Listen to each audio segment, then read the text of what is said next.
সুপ্রিয় শিক্ষার্থীবৃন্দ, সবাইকে আসসালামু আলাইকুম।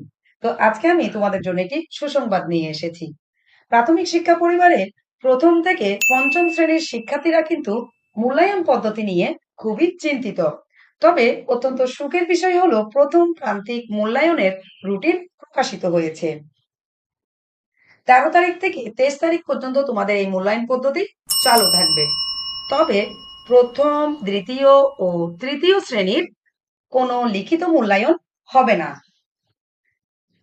প্রথম, দ্বিতীয় এবং তৃতীয় শ্রেণীর শ্রেণী কার্যক্রম ও ধারাবাহিক মূল্যায়ন চূড়ান্তকরণ হবে এবং সেটা হবে সকাল 9টা থেকে দুপুর 12টা 15 পর্যন্ত। চতুর্থ এবং পঞ্চম শ্রেণীর লিখিত মূল্যায়ন হবে। এটি হবে ঠিক আগের নিয়মে, আগের পরীক্ষা পদ্ধতি অনুসারে দুপুর 1টা থেকে দুপুর 3টা 30 পর্যন্ত।